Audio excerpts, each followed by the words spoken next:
Why should we be told lies? Why? Should the people be deceived?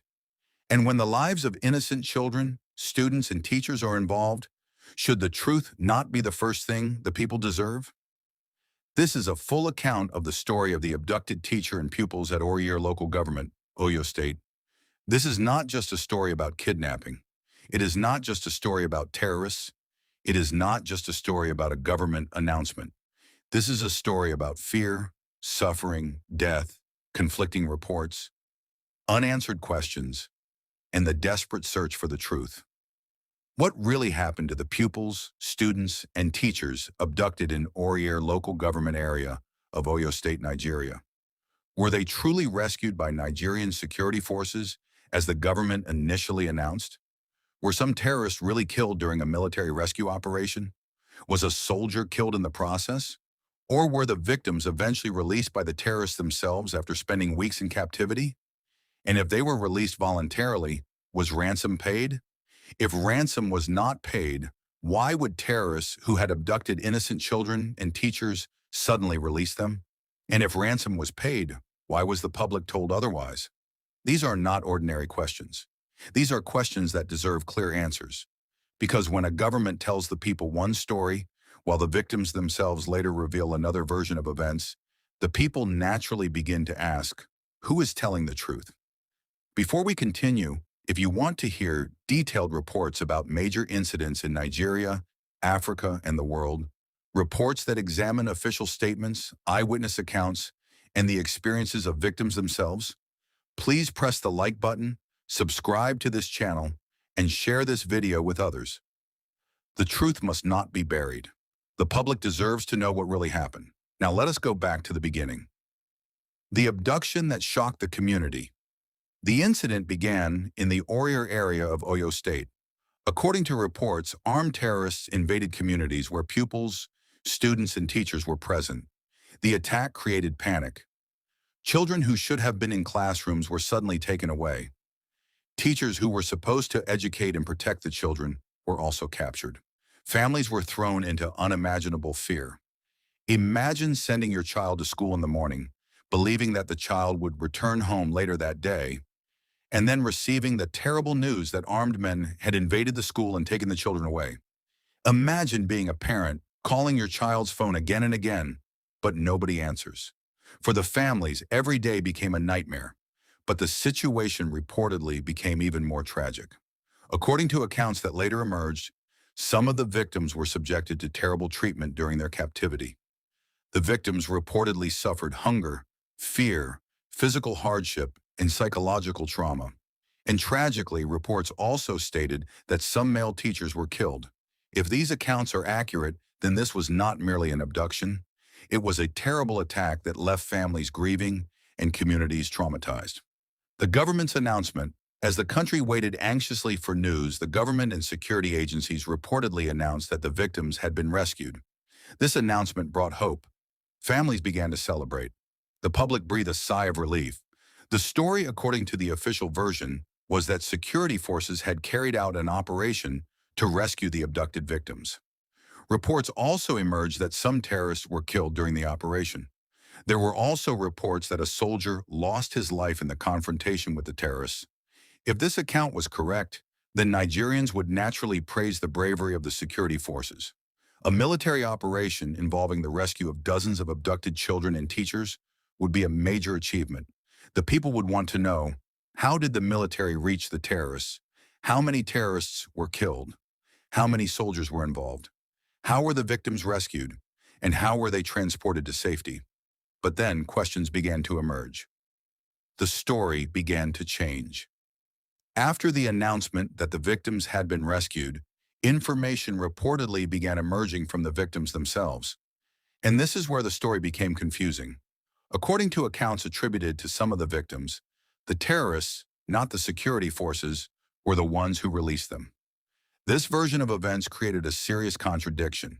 If the terrorists released the victims, then what exactly happened during the alleged rescue operation? Were the victims actually rescued by security forces? Or were they released by the terrorists? Were terrorists killed for real? Was a soldier killed on that mission for real? Or were those reports based on a different operation entirely?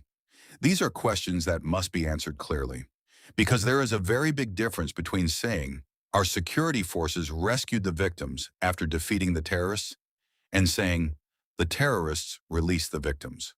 Those are two completely different stories. The most important question, was ransom paid? Now we come to perhaps the biggest question of all. If the terrorists released the victims willingly, why? Terrorist groups and kidnappers do not usually abduct large numbers of people, hold them for weeks, feed them, torture them, and then simply release them without expecting something in return. So Nigerians naturally began to ask, was ransom paid? Did someone negotiate with the terrorists? Was money secretly given to them? Were other demands met? Were the terrorists offered something in exchange for the freedom of the victims? Or did they truly release them without receiving anything? The government reportedly denied that ransom was paid. But if ransom was not paid, the public deserves to understand exactly what happened. What made the terrorists change their minds? Were they under military pressure? Did they fear an approaching security operation? Did they release the victims because they were running out of food? Did the terrorists receive another form of benefit? Or was there a negotiation that the public has not yet been told about? These questions should not be dismissed. They should be answered. Because the people have a right to know how their children and teachers were freed.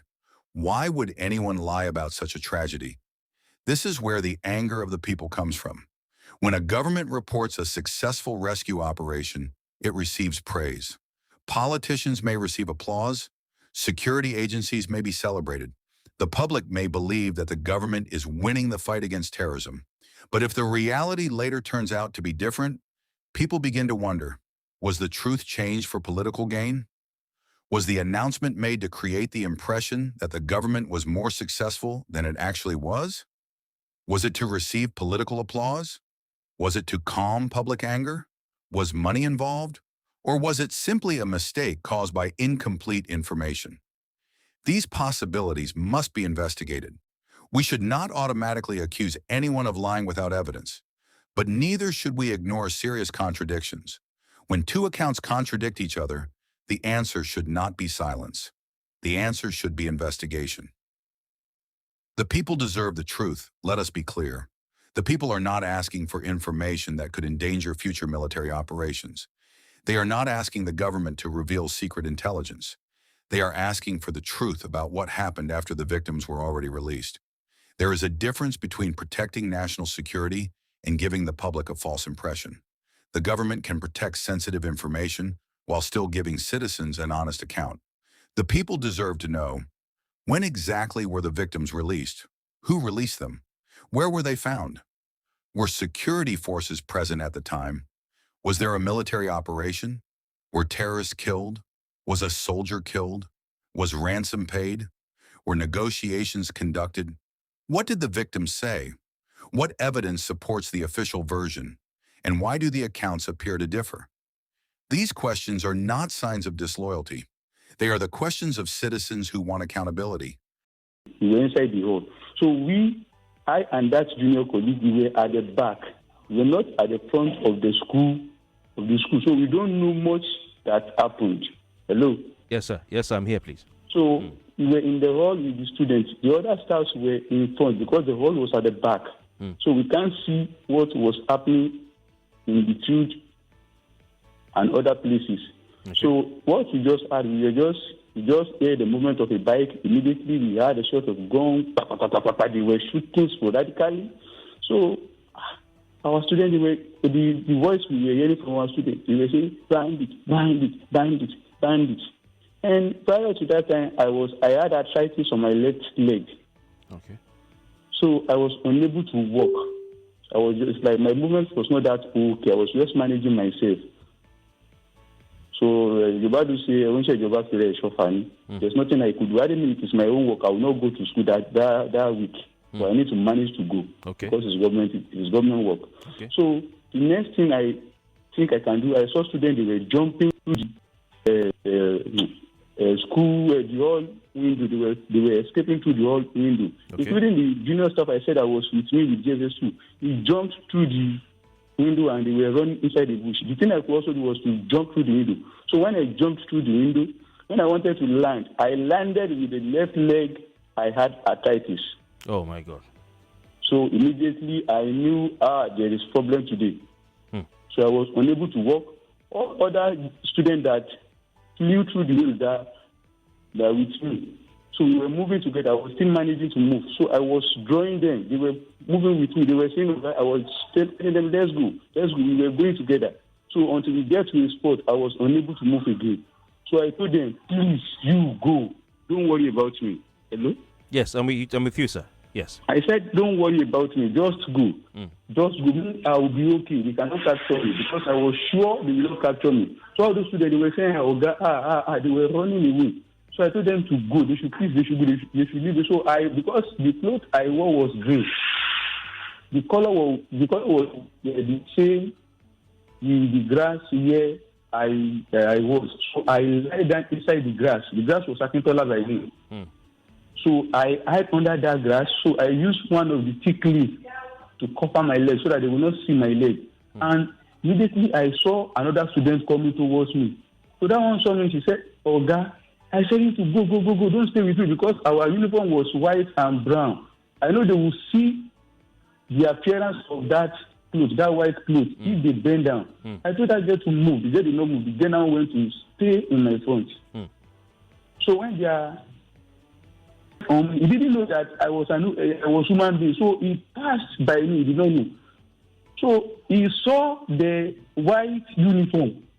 Hello? Yeah, of the student. Yes, of the student. So he wanted to go and take that student. When he got to the student, he unpicked the student. So when he unpicked the student smiled. I don't know what happened to the student. When the student smiled, the student looked at the position I was. So their commander also looked at me. So he looked at the position that girl was looking at. He saw me. So when he saw me, he opened his mask. He was thinking like, is this human being or what? You know, I said he has passed by me and he didn't know that I am a human being. So he opened his mask. So when he also opened his mask, like me, is this human being? So he told me, stand up. That was how I was captured. Oh. So that was what made it difficult because when I got home, my wife was telling me that everybody was saying, they trust me, they cannot capture me. If it turns to running, nobody can meet me. So the students were saying they know I am alive, that nobody captured me. You know, they were sure that I hid somewhere. So that was why it was difficult for everybody to believe I was part of those that were taken, that was abducted. All right. So how is your leg, Namin? How is your health, your body? How is your leg? Actually, when we were going there, it was miraculous. The leg that I have spent up to 5,000, I have tried many hospitals, that I have bought many medicines and used. When I got there, when I complained to them, they just gave me one drug. When I took the drug, the arthritis went. It healed up. Okay. You were in captivity for 56 days. These people who came to pick you up, have you had any such incident in your community before? You know, have you seen that kind of thing? Maybe a bandit attack in Orire before? Actually, I've been working there. This is the 6th year I've been working in that school. So when I gained employment, it was that school I was posted to until now I am still in that school. So we have been hearing some scenario of bandit attack, but this is the first one that is pertaining to coming to school to abduct school staff and students as well as pupils. So we have been hearing before that they have been kidnapping people, seeking for ransom, and the rest. Okay. What kind of support have you received, from the authorities? I know you were kept in the hospital at 2 Brigade, if I'm not mistaken, at the hospital there. Then they took you all to Lautech Hospital. So are you currently receiving any support, psychological support, financial support, just to help you get back to yourself? Is there anything that you're getting? Because you know that some promises have been made. For instance, the principal got some promise of a car, from a number of persons. So are you and your other fellow teachers who were abducted also getting any support? Actually, the utmost support for now should be earth wisely. Yeah, okay. At least I'm getting it. Okay. Okay. And the government, in person of Governor, His Excellency Governor Seyi Makinde, he has tried. He tried his best. Okay. Even, and we thank God that the best, God has favored and honored the best he tried. Okay. Okay. But you've not gotten any in terms of financial health, support? We have tried their best. We have all been discharged except for some maybe 2 or 3 keys. Okay. 2 keys rather, that they are still in the hospital. Okay. Because I was discharged yesterday night. Okay. Okay. So, but in terms of financial support, actually, we don't know what the government is doing. He is going to do for us. But he said he will support the family. But he knows. What language did they speak to you in? They were speaking Hausa, but some are English. So we're speaking English, Yoruba. Oh, you're speaking Yoruba? Yes, they were speaking Yoruba, but they were not Yoruba people. But they had the language. Let me put it that way. Okay, They but were not Yoruba, but they were speaking Yoruba. Some of them were speaking Yoruba to us. Okay. Some were speaking in English. Some were speaking in Hausa language. Okay. How were you rescued? The way we were rescued was miraculous. It was your people's prayer and God's help. Let me put it that way. So they were the one that just come to us, and they actually, after we have spent some days, some months there, when we got there, they were telling us we should not pray. But when after a month, they told us that we should be praying, but we should not call the name of Jesus out. And whenever we are praying, we should not pray out so that they will see. But it got to an extent when they see that maybe they also observed that things was not the way they want. They told us to be praying. So we were also praying inside until the last day when their commander came, and they were just laughing. They were smiling. So they said, we should thank God that we have been freed. That was what we heard. The next thing they said we should open our eyes because the 2 men that came out alive, we were blindfolded, we were handcuffed, our leg was chained as well. Thank God. They told us to open our eyes, so we opened the cloth from our eyes, and they came to lose the chain and the ankle. And then they asked you to go, or did they take you to a particular spot? But how did you cope with your personal hygiene? Actually, we are welcome back once again, as you said. So, in terms of hygiene, as I said earlier, they really tried in terms of feeding. Hope you are with me. All right, thank God. We were usually when we got there, we were fed twice in a day, in the morning and in the evening. Okay.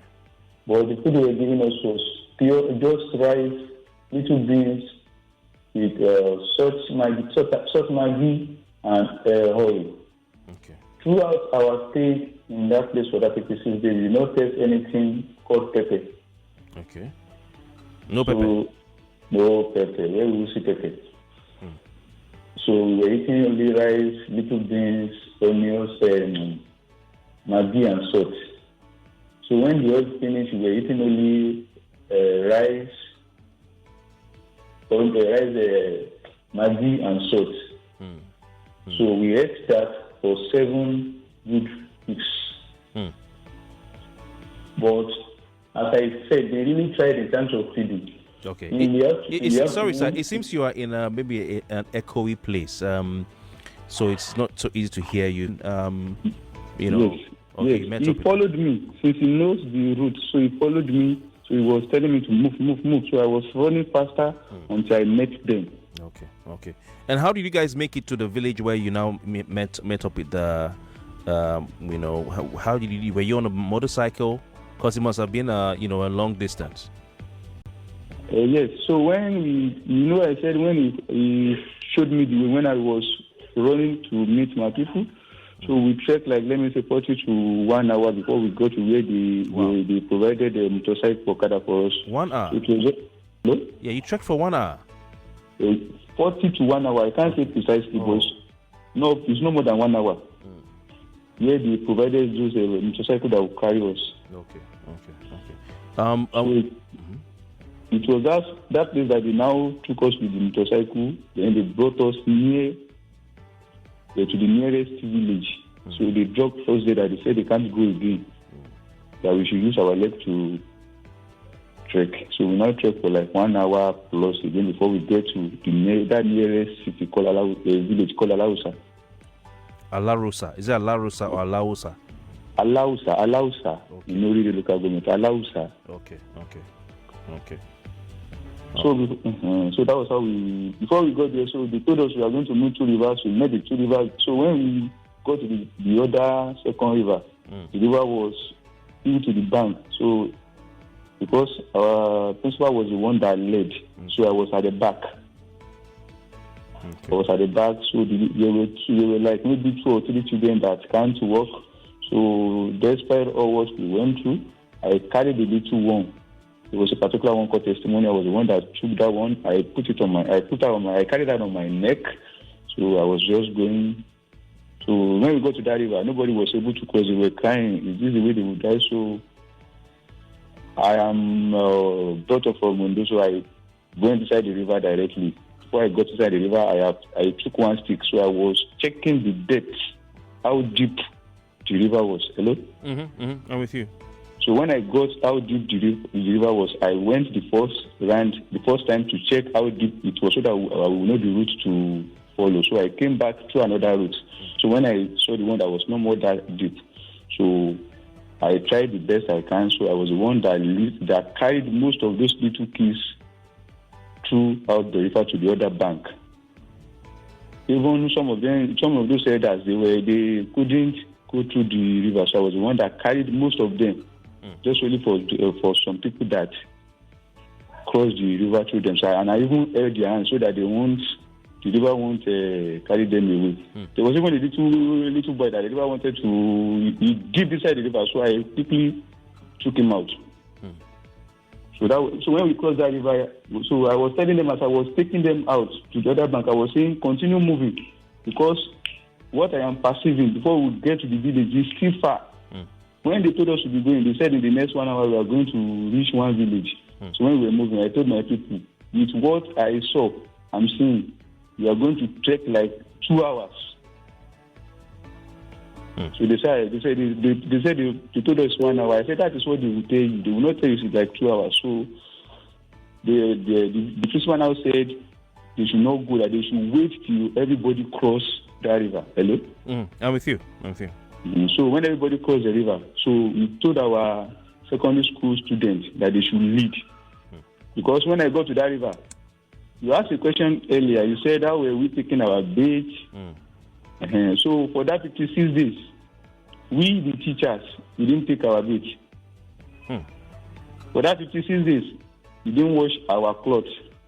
So when those guys were going, so immediately when they moved, like, let me say 2 minutes, they ran back. They said, Oga. I said, what? The principal said what? He said that they saw 2 meters. They don't know. And prior to our release, they have been telling us in the bush that if government doesn't dialogue with them, cooperate with them, they are going to kill all the elders. They will take the students and the pupils. They will go and do all manners of things to them. So those students, including us, the staff, we were thinking we have gotten from frying pan to fire when we saw those 2 boys. So when we saw those 2 boys, we, the teachers, so we were using kinesis, body language to communicate to ourselves what happened again. So we told them that they should show us their ID card. So they were the 2 DSS that came to rescue us with the bus. They were the ones inside that bus. So they were now smiling. But what made us to be afraid, to panic more, is that they were speaking in Hausa language. Hello? Okay. So we were saying God scared us to some Hausa people. We now fall into another Hausa people again. Can you see the tragedy? So we were scared. So when we told them to show us the ID card, so they were just smiling. They said we should calm down. We should put our mind at rest. Okay. It is the government that sent them. So I look at the number. I told my principal, I said, I am afraid, I am scared. This motor has no number plate. They said it is true. This motor is a tinted glass. If they are carrying us to Mali, as they are saying, maybe they want to go and sell us or taking us to another place, nobody will be able to see what is inside this bus. Hello? Yeah, that's true. So, and later on to rescue us. So after that, he said we are not still sure. He now called one person that is Yoruba. That one now speak English. That one now spoke Yoruba. So he now say, so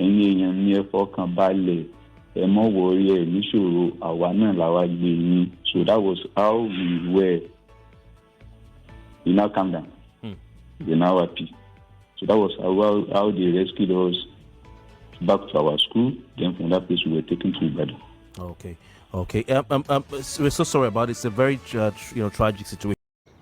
This man come out to say, because if you ask the question, what will make them release those people unconditionally? Just all of a sudden wake up, they say make them go. This man said investigation started off and they started rounding up a lot of, their setup, and a lot of people started arresting, even the members of the families of the kidnappers. They were arresting them. As the kidnappers, they blackmail the government, say, if we not give us what we want, we go really buy them. So they go, they threaten them, they send videos. Now, so the military agents they really threaten the kidnappers because they don't arrest their mama, their papa, their children, and others. Because say, if you buy somebody there, this one that you're picking will go fire. So the pressure now built up. So when the pressure built up at the time, so they agreed to release them so that they go allow their family members actually go at the end of the day. So make we just listen to this DSS man that actually spoke on TV. And then hide the children. So you don't necessarily agree with the Oyo State governor, who was quoted in the video to have said the abduction happened the next morning after he declared to run for president? No. You don't. Like international terrorist organization don't have planned operations within a day or 2 days.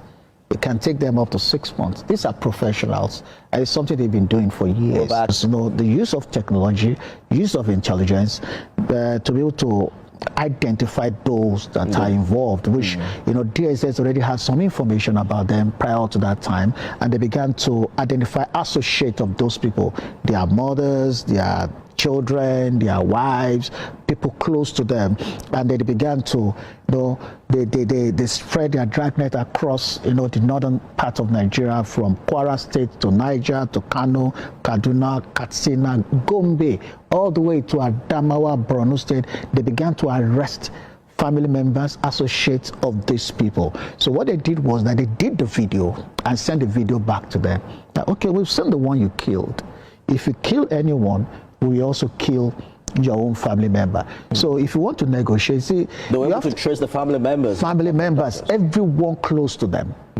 Government security forces picked everyone. So all the while there was a line of communication between government. Of course, and governments, was so strategic, in the operation that they, did not relent. Were they still in Oyo State at the time of rescue? Yeah, they were still in the forest. So this, there was this quick response from the Nigerian, defense forces, Nigerian security forces, to, encircle them before they could move them from Oyo Forest to the Kainji Forest, which is actually their base, and that would be very difficult. If you compare this with to Chibok girls, the response was very slow, and before the government could respond, they've already shared those children, so it became very difficult. Because you're the closest to the DSS we have tonight.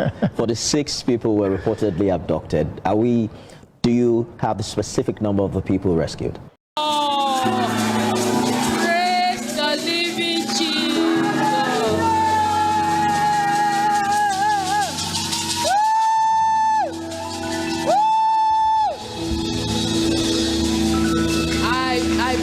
Name of the Lord for this opportunity that I have. You cannot imagine how many times I have imagined this, how many times I have dreamt it. So I thank God that God has brought it to pass. Lord, I am grateful. I'm going to be very brief. I'm a woman of very few words, like my husband.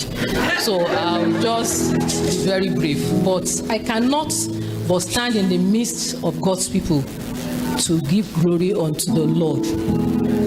When we were there, we never knew that the world was praying for us, but I personally knew that Antioch was praying for me.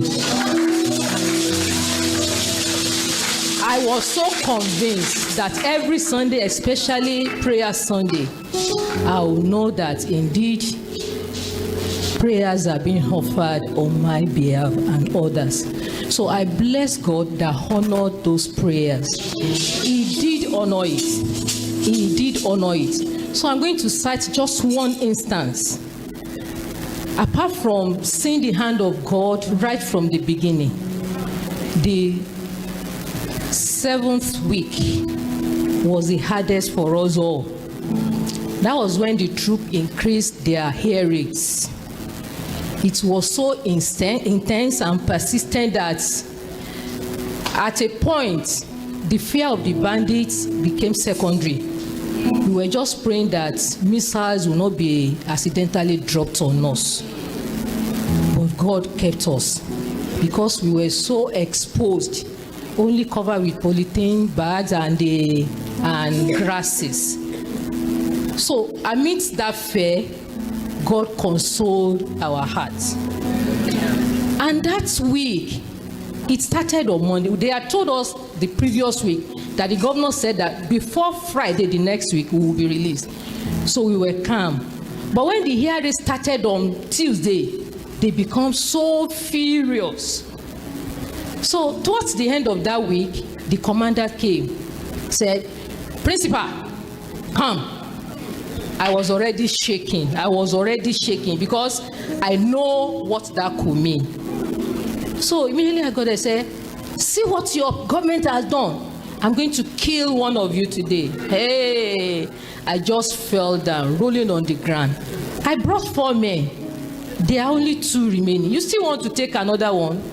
I already know that the knowledge of the other 2 will continue to haunt me for a long time. I was just rolling on the ground. And unlike him, he became calm. He became calm. He said they should call me, that when he left our place, that I should come. He said, "Now that the government has been doing this, what do you want us to do?" I said, "What you asked for is beyond any of the victims' family. Just ask for what we can run around for." He said, "Okay, I will send your message." I thought that had gone. Later in the night, we started hearing shovels walking. My men, the 2 of them, were shouting, "Mama, Mama, lo shovel, amanguro shovel." Mo ní wọ́n ń ṣiṣẹ́ kan lọ́wọ́ ni. I was crying as I was saying because we all knew what that meant. They were about to bury another person. So those 2, they were shouting, they were pleading, "Mama, ẹ bá wọn sọ̀rọ̀." Mama kẹ̀, kí ni mama fẹ́ ṣe? But to the glory of God, that night, they just asked us to move because they could no longer stay in that place. The hearing was so intense that if he's himself, he will be asked to stay there. And they said, "Mama, principal, tell them we are ready to sacrifice any one of them if they make noise. They cannot kill all of us." How do you tell a 1 year, 3 months baby that do not cry? How do you tell a 2-year-old that you must not ask for food?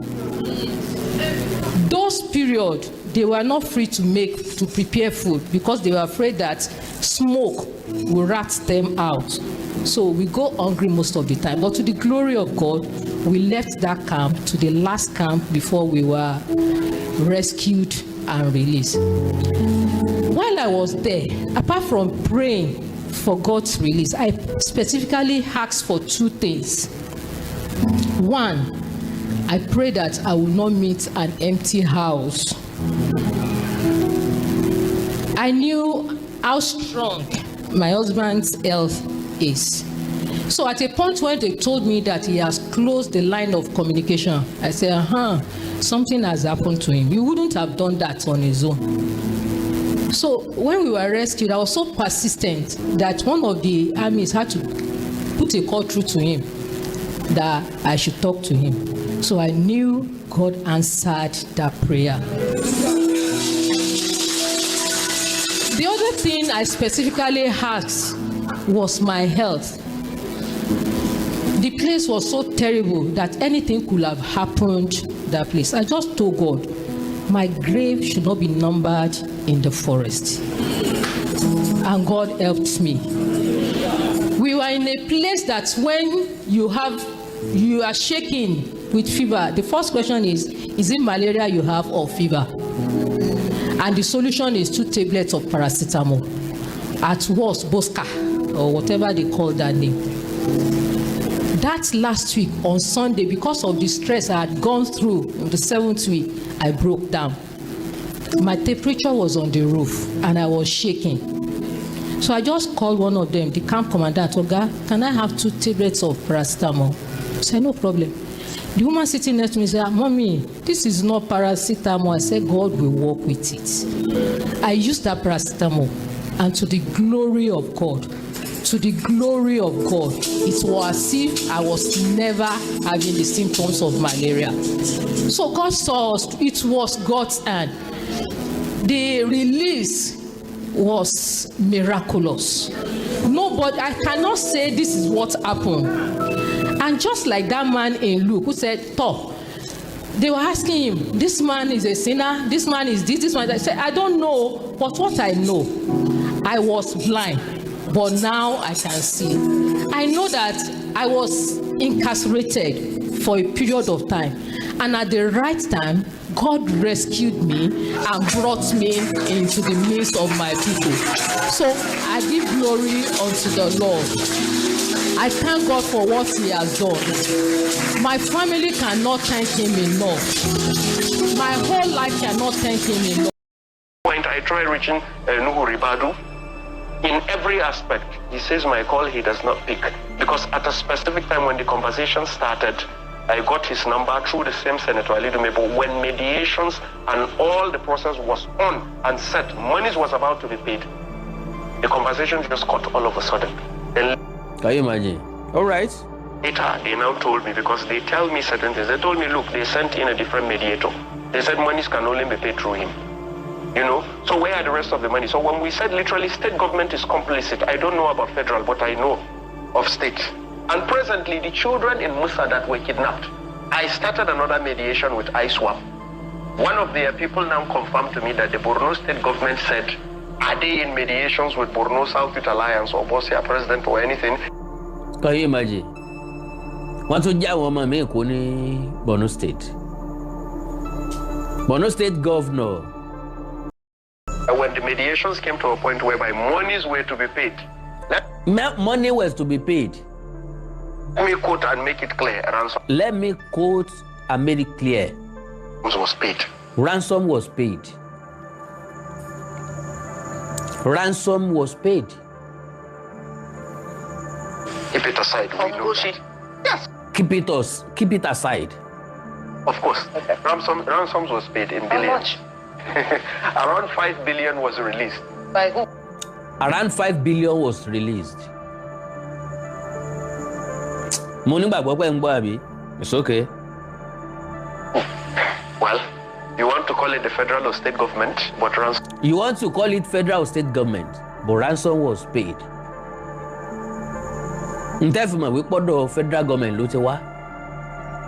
Oni pé wọ́n release 5 billion naira. State government release 1.9 billion naira. Business tó wà lucrative gidi ni o. Ni business yẹn o. Were released. Now, those ransoms... Was it by the federal government or by the state government? You could put it as state government, federal government collaboration, because if there is a lot of outcry from the people, bring our people, President Bola Ahmed Tinubu, sorry to say, I'm not a political supporter or anything of anybody. President Bola Ahmed Tinubu is innocent. In anything you... Tinubu is innocent. How can he be? 5 billion naira bá jáde lápò federal government. Ti president yóò mọ̀ ṣiṣẹ́. How can you say he's innocent? Security. State government are the ones orchestrating and making money out of this whole insecurity stuff. Can you imagine? State government are the one that is making money from insecurity. Tabade sọ̀rọ̀ lọ taba sọ̀rọ̀ bọ̀ majority sọ wípé báwo ni so rọrùn fún state government láti kidnap àwọn ọmọ. kí wọ́n tó máa béèrè ransom ńlọ ń gbọ́ yìí ó rọrùn dáadáa. Now, when those monies was almost paid, as Senator Ali Dume, I quote and I quote again, as Senator Ali Dume, Senator tí ń tako Bọ́lá Tinubu nílé ìgbìmọ̀ ń jò ní òní negotiator láàrin àwọn ajínigbé láàrin ikọ̀ afẹ̀míṣòfò àtijọba. Tọ́yà o. Ali Dume, according to what they told me, and I have evidence to back that. According to what they told me, and I have evidence to back that. Ó ní voice note lọ́wọ́, ó lóríṣiríṣi nǹkan lọ́wọ́. Ó yá. Said there is a media person that calls himself a media person, a second mediator. He is the Senator Ali Dume, a government person. They told us to communicate with him. It is only through him that monies will be paid. Monies will not... Can you imagine? Wọ́n change mediator. Pé tí o tó wọ̀ bá gbà ọ̀dọ̀ ẹni yẹn, wọn ò ní release owó. It is only through him the money will be paid. Bí ó bá ti wá jẹ́ true ẹ̀, ẹ gbàgbé ẹ̀ wò ní jáde. Ta lẹni yẹn? Ta ló nítọ̀ ń ṣiṣẹ́ pọ̀ pẹ̀lú? Ńbo lówó ti jáde? Be paid through anybody because he is their in-house mediator. In-house mediator. Ìjọba ní agbẹnusọ tiwọn pẹ̀lú àwọn Boko, pẹ̀lú àwọn Iswa, pẹ̀lú àwọn ajínigbé, pẹ̀lú àwọn afẹ̀míṣòfò. Mo respect ìfẹ́gbẹ́ tán bá jẹ́. Kílẹ̀ tá wa ń parọ́ tanra wa, kí ló yẹ tán wá ń fà wá sínú òkùnkùn. Do you get what I'm saying? If terrorists are able to tell you that there is an in-house mediator for government, that monies will be paid only through. Can you imagine? If terrorists can be telling you that there is in-house mediator in the government house that can only pay through, that you can only pay through.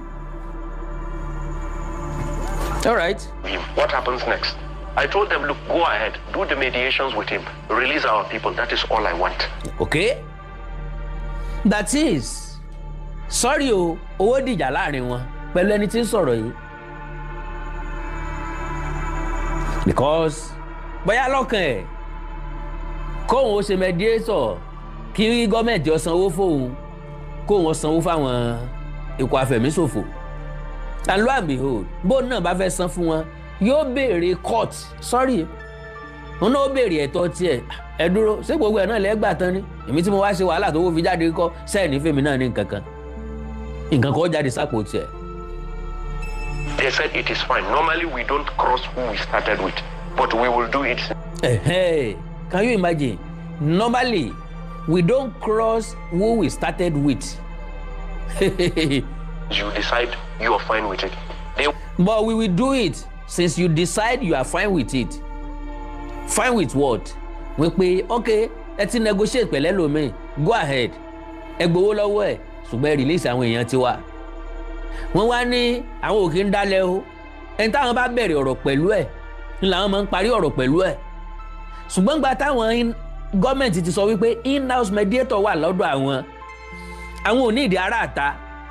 Òun náà dẹ̀ sọ pé tó bá jẹ́ bẹ́ẹ̀ ni kò sí wàhálà. Ẹ gbowó yín, ẹ release àwọn èèyàn tiwa. Owó dìjà. It's okay. Went ahead, they made the mediations, they received ransoms. They received ransoms. Later, they complained to me that the ransom they received was 1.9 billion. Ibi Nàìjíríà ń rè yìí o, ó mọ̀ ń bà mí lẹ́rù o. Wọ́n san ransom. Máàlù yìí ní later wọ́n complain fóun. Pé 1.9 billion naira ni wọ́n mọ̀ san fáwọn. 3.1 billion tó kù ńkọ́. Ẹ gbọ́rọ̀. Whilst 5 billion was released, where is the 3 billion 100 million specifically? Who was the mediator sent in? They said it was a Senator Ali Dume mediator. So where are the monies?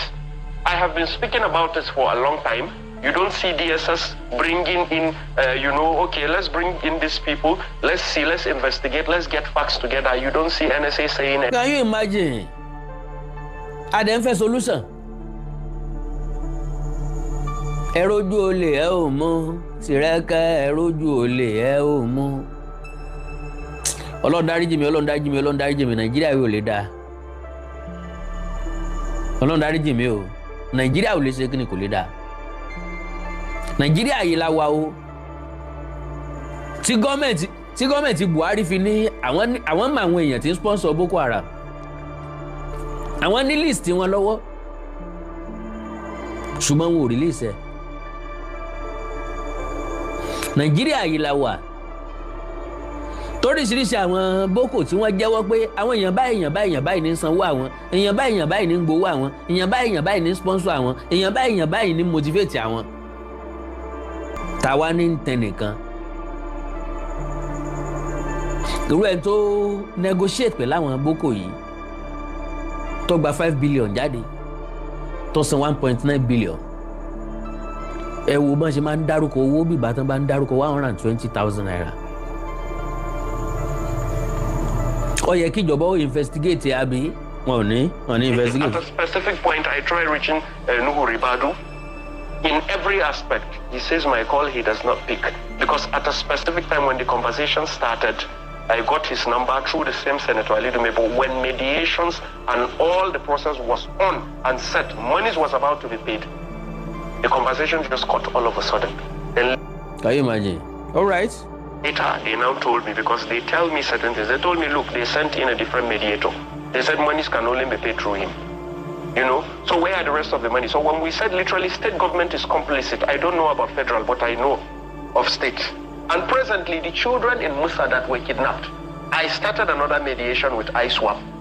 One of their people now confirmed to me that the Borno state government said, are they in mediations with Borno South Alliance or Bosia president or anything? Can you imagine? Wọ́n tún já àwọn ọmọ mi kó ní Borno state. Borno state governor allegedly gẹ́gẹ́ bí tí màánù yìí ń sọ ó ń béèrè lọ́wọ́ àwọn ISWAP wípé ṣé wọ́n negotiate pẹ̀lú òun àbí wọ́n ní another in-house mediator. If they are, they should not, you know, that they have who they would run their whole thing with. Tó bá jẹ́ pé wọ́n ti bẹ̀rẹ̀ lóòótọ́ kí wọ́n stop ẹ̀ àwa láwọn tí wọ́n negotiate fáwa àwa láwọn mediator tí wọ́n tọ̀dọ̀ ti wá. Tó bá jẹ́ pé tí ń ṣe pẹ̀lú president Southern kìnìkan ní Borno state ẹ̀ stop ẹ̀ Southern youth. Everything. All of a sudden, Borno state government commissioner at a forum played a video, a 9 seconds or is it 18 seconds video of the children being held by ISWAP. Where did he get the video? Ọ̀rọ̀ lélẹ̀ o. Níbo ni commissioner ti rí fídíò? That means bàbá commissioner náà ń sọ̀rọ̀ pẹ̀lú àwọn ISWAP nìyẹn. All right. All of a sudden, Borno state government don't do things like this. Now, because we came into a mediation and we're exposing certain facts about monies being paid to certain people, all of a sudden, they now start talking to some of these cells that don't talk to these people. At the end, you know, we have our own in person. Now, we played something psychologically. We did that because we wanted to trigger the state government to go in first before us, you know, which they later bite to debate. And now you have a wọ́n gbẹ́yìn ọ̀jọ̀gbọ́n gbọ́ ọ̀jọ̀gbọ́n lẹ́yìn òpè la wa mediator di méjì òun wá fẹ́ mú state government lọ́rùn ọwọ́ òun fẹ́ mú wọn gbọ̀n wọ́ òun jẹ́ kí wọ́n kọ́kọ́ lọ náà kán kọ́kọ́ jẹ lọ wọ́n dẹ̀ òun kẹ́pàkúté fún wọn wọ́n dẹ̀ wọnú ẹ̀. Commissioner playing video of the people that were kidnapped, and we already said they are literally involved. They keep extorting the federal government, you know. Now Tinubu is there sitting, they bring They keep extorting federal government. Problems to him. Our state, they've kidnapped, they've done this. What do they want? How do I solve this problem? They said they want 5 billion, they want this. What has the military done? The military has tried, but you know, they will kill and all that and everything. Then Tinubu goes like, okay, it's fine. What do we do? Let us solve this problem. Then he releases funds. State government gets her own. Some of the political powers in the state get her own. Then what? The terrorists get a cut of it. 5 billion. Imagine them getting 1.9 billion. This is something they told me, and we have everything evidently. There is nothing to hide here. And we are tired. That is why we are speaking out now. All right. Life ako wa sofo. Nti ó ṣàṣẹlẹ̀ ni wípé ìjáde nínú negotiation ẹ̀ńtọ́ ni ẹ kó léwájú wọn gba sẹ́gbẹ́ kan òun náà dẹ̀ mẹ́nu líle alright ẹ gbọ́dọ̀ máa nìyí o. The president of Borno South Youth Alliance, Somaila Kaigama, recounted a frightening moment during negotiations over the abduction of other victims from Orire in Oyo State, alleging that kidnappers threatened to pine several women and children because they believed the government was not responding quickly enough. Speaking during an interview náà ni mo play fún yín o, Kaigama described what he said was one of the most tense moments. Nti mo ra play 5 minutes ń bẹ̀ yẹn 20 something minutes ni o, mi kàn fẹ́ gba time yín ni. Okay? Now, he said one of the most tense moments of the negotiations. He claimed the abductors contacted him through a video call and showed a group of women and children whom they threatened to execute if their demands were not met promptly.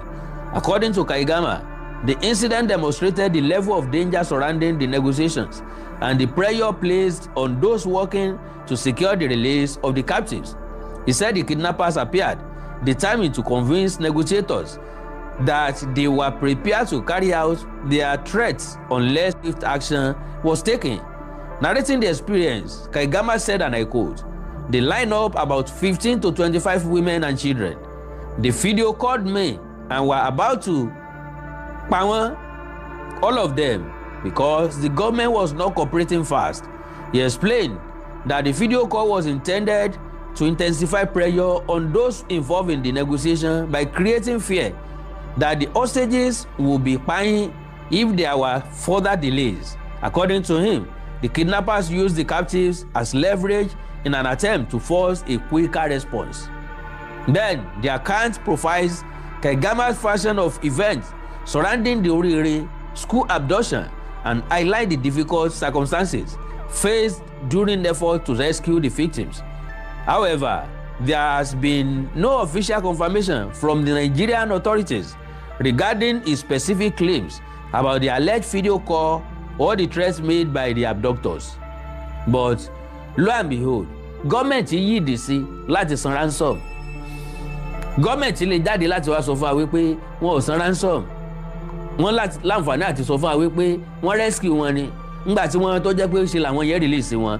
Kidnapping for ransom continues to pose major security challenge in several parts of Nigeria, with criminal groups increasingly targeting schools, communities, and travelers.